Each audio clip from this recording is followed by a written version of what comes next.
Sebelumnya di sini saya akan membahas tentang teori kepribadian dari pengamatan sehari-hari hingga teori yang sistematis. Dalam teori kepribadian dari pengamatan sehari-hari hingga teori yang sistematis terbagi menjadi 4 subbab, yaitu 1. 5 tujuan bagi para teoretikus kepribadian. Kedua, menjawab pertanyaan tentang individu secara ilmiah. Yang ketiga, masalah-masalah penting dalam psikologi kepribadian. Dan yang keempat adalah teori kepribadian sebuah pengantar. Dalam 5 tujuan bagi para teoretikus kepribadian, yaitu 1. Pengamatan yang bersifat ilmiah. Di sini disebutkan teori ilmiah yang baik disusun berdasarkan pengamatan ilmiah yang cermat dengan mengamati orang secara ilmiah. Psikolog kepribadian mendapatkan deskripsi yang sistematis mengenai kecenderungan dan perbedaan di antara manusia secara universal. Yang kedua, ada teori yang sistematis. Setelah psikolog memiliki gambaran yang tepat mengenai kepribadian, ia dapat merumuskan teori kepribadian. Idealnya, teori dapat menyediakan beberapa pemahaman mengenai gambaran orang. Yang ketiga, teori yang dapat diuji. Jika Anda mengatakan kepada teman Anda, "Orang tua saya aneh," teman Anda mungkin tidak akan mengatakan buktikan, akan tetapi komunitas ilmiah mengatakan buktikan. Setiap kali seorang ilmuwan mengatakan sesuatu, psikolog kepribadian harus mengembangkan gagasan teori yang dapat diuji dengan bukti ilmiah.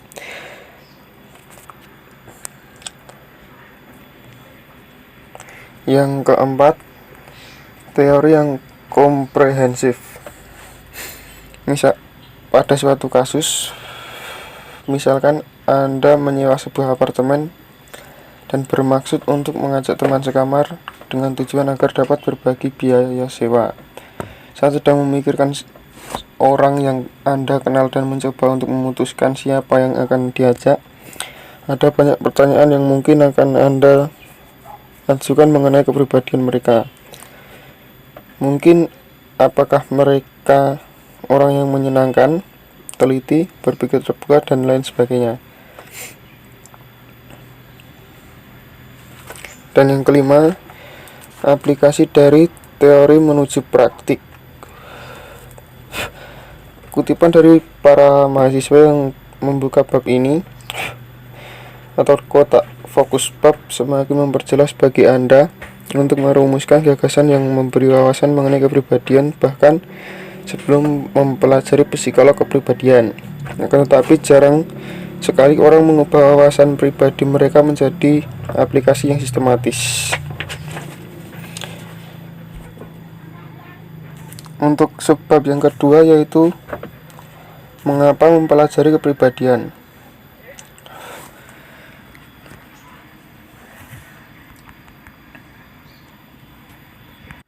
Dalam mengapa mempelajari kepribadian, di sini ada subbab menjawab pertanyaan tentang individu secara ilmiah. Mengapa mengambil mata kuliah kepribadian? Salah satu cara dalam menjawab pertanyaan ini adalah dengan membandingkan materi yang ada perkuliahan ini dengan materi perkuliahan lain yang ada di psikologi. Di sini ada 7 topik pembahasan dalam subbab menjawab pertanyaan tentang individu secara ilmiah.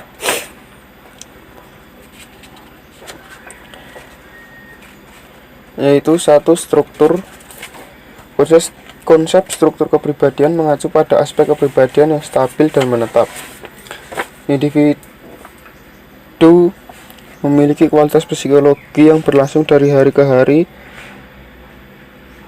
dan dari tahun ke tahun. Kualitas yang bertahan lama yang mendefinisikan dan membedakan individu satu dengan individu lainnya dalam istilah psikologi tersebut dengan struktur kepribadian. Yang kedua ada unit analisis. Teori kepribadian yang berbeda memberikan gambaran yang berbeda dari struktur kepribadian. Secara teknis, dapat dikatakan bahwa teoritikus yang berbeda memberikan variabel dasar yang juga berbeda atau unit analisis yang berbeda dalam model ilmiah mereka tentang struktur kepribadian. Yang ketiga ada hierarki. Sebagai tambahan dari pembahasan mengenai unit analisis, ada pertimbangan lain dalam mempelajari struktur kepribadian. Hal tersebut melibatkan pembahasan mengenai hierarki.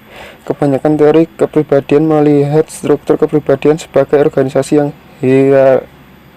hierarkis. Pada umumnya, dua hal yang saling berhubungan secara hierarkis jika salah satunya adalah contoh dari yang lain atau memberikan kegunaan bagi yang lainnya.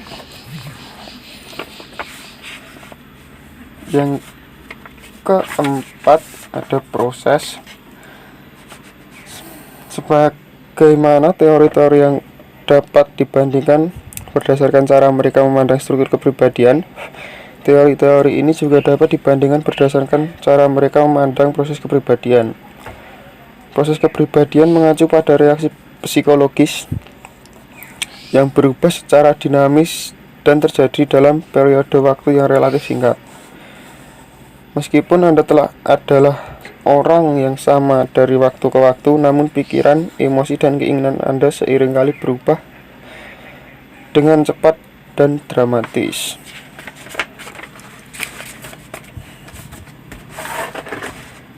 Yang kelima ada pertumbuhan dan perkembangan. Pada teoritikus kepribadian tidak hanya mencoba untuk memahami bagaimana para individu saat ini, mereka juga ingin mengetahui bagaimana seorang menjadi seperti ini. Mereka berusaha keras untuk memahami perkembangan kepribadian secara lebih formal. Keseluruhan penelitian mengenai perkembangan kepribadian menghadapi dua tantangan yang relatif dan sangat berbeda. Salah satu tantangan adalah untuk mengarakteristikkan pola-pola perkembangan yang dialami oleh mayoritas. Apabila tidak semua, maka perorangan. Yang ke-6 ada penentu genetis. Kemajuan ilmu pengetahuan membuka kemungkinan bagi para psikolog kepribadian untuk lebih mengembangkan pendapat yang masih umum ini dan membahas pola-pola khusus dari pengaruh yang ada secara lebih mendalam. Salah satu cara untuk mencapai hal ini adalah mengidentifikasi suatu kualitas kepribadian secara spesifik yang dipandang memiliki dasar biologis. Yang ke-7 ada penentu lingkungan. Penentu lingkungan terbagi menjadi 5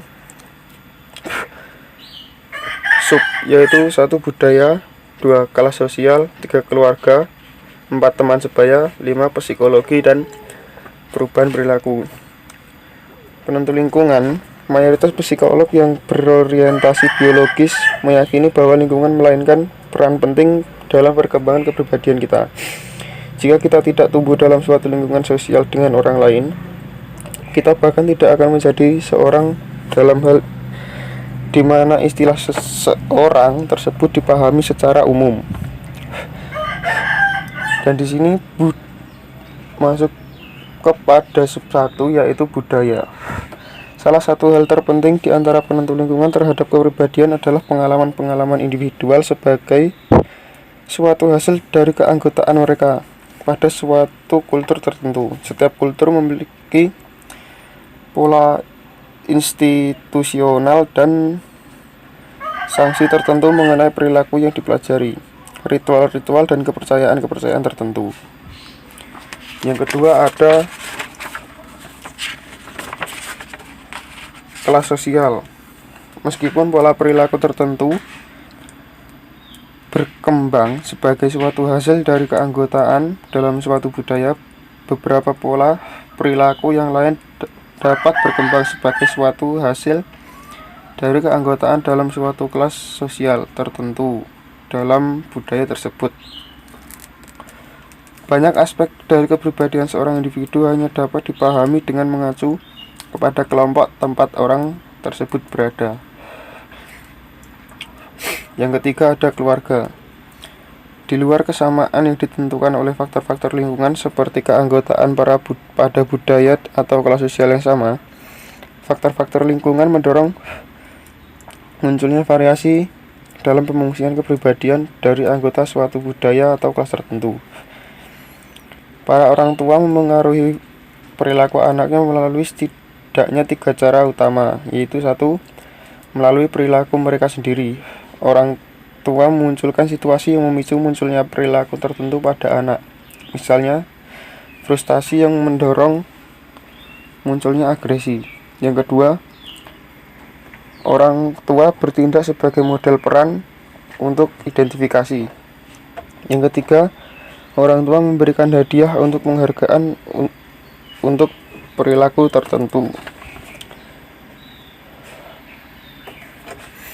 Yang keempat, ada teman sebaya. Hal apa dari lingkungan di luar kehidupan keluarga yang juga penting bagi perkembangan kepribadian? Pengalaman anak dengan anggota teman sebaya adalah salah satu hal paling penting. Oleh karena itu, beberapa psikolog memandang pengaruh teman sebaya sebagai hal yang lebih penting bagi perkembangan kepribadian dibandingkan dengan pengalaman keluarga.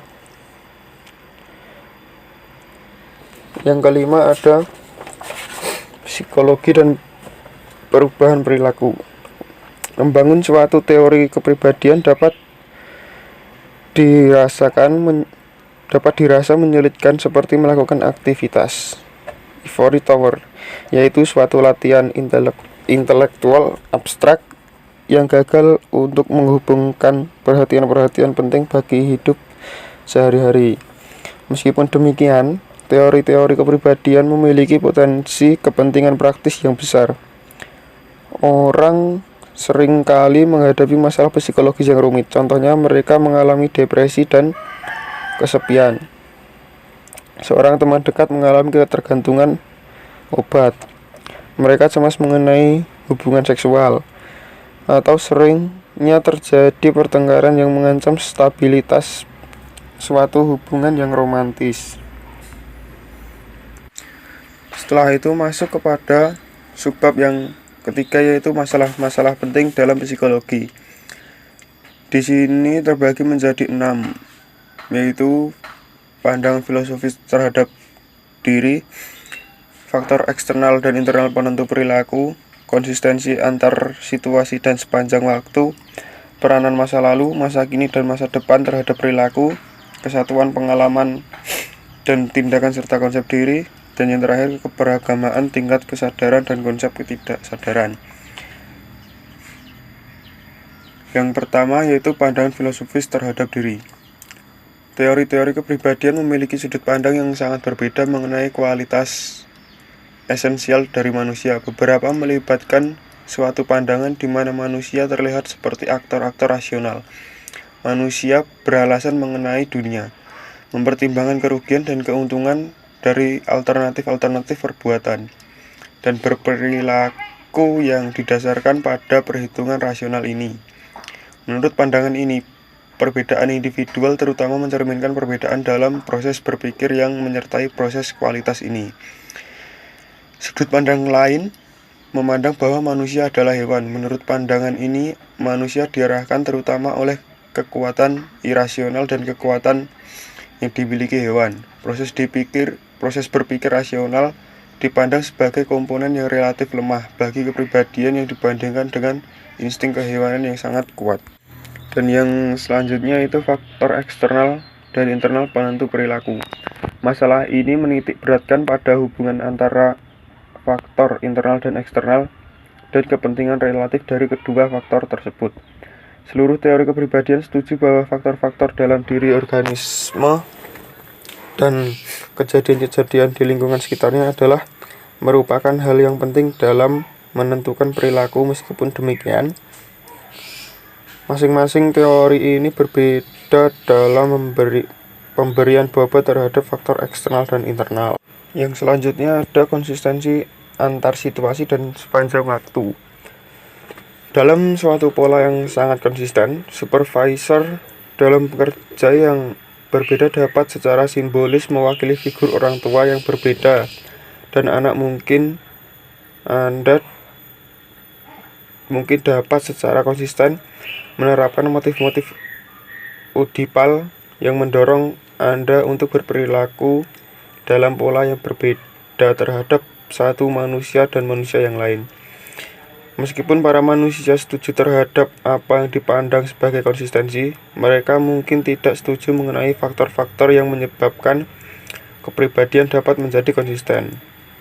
Perhatikan bahwa konsistensi berubah seiring berjalannya waktu. Tidak diragukan lagi bahwa perbedaan antar individu bersifat stabil pada tingkat tertentu dan selama periode waktu tertentu. Yang selanjutnya ada kesatuan pengalaman dan tindakan serta konsep diri. Pengalaman psikologis kita secara umum memiliki suatu kualitas yang terintegrasi atau koheren di dalamnya. Perilaku kita terpola, terorganisasi, dan bukan acak atau penuh kekacauan. Ketika kita berpindah dari suatu tempat ke tempat lain, kita mempertahankan suatu pemahaman yang stabil mengenai diri kita, masa lalu kita, dan tujuan yang ingin kita capai di masa depan. Terdapat suatu kesatuan dari pengalaman dan perilaku kita. Meskipun terkadang kita tidak terlalu menghargai pengalaman kita sebagai sesuatu yang penting, dalam beberapa hal fakta ini cukup mengejutkan. Otak kiri terdiri atas sejumlah sistem pemrosesan informasi yang banyak diantaranya berfungsi pada saat yang bersamaan sebagai bagian yang terpisah satu sama lain. Jika kita mempelajari isi dari pengalaman sadar kita akan menentukan bahwa mayoritas dari pikiran kita bersifat sementara. Dan yang selanjutnya ada tingkat kesadaran dan konsep ketidaksadaran.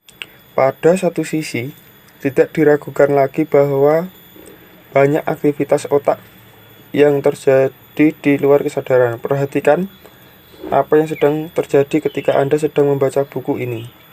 Otak Anda terlibat dalam berbagai fungsi, dari memonitor kondisi fisiologis Anda hingga menerjemahkan tanda-tanda tinta yang membentuk kata-kata dalam halaman ini. Keseluruhan proses ini terjadi tanpa perhatian sadar Anda. Anda tidak harus berpikir pada diri Anda secara sadar seperti pertanyaan, saya bertanya-tanya apakah sekumpulan tinta ini membentuk kata-kata, atau mungkin saya harus memeriksa untuk mengetahui apakah jumlah oksigen yang diperlukan tubuh saya telah dipenuhi. Fungsi-fungsi ini terjadi secara otomatis, namun keseluruhan fungsi ini bukanlah satu-satunya ketertarikan utama dari para psikolog kepribadian.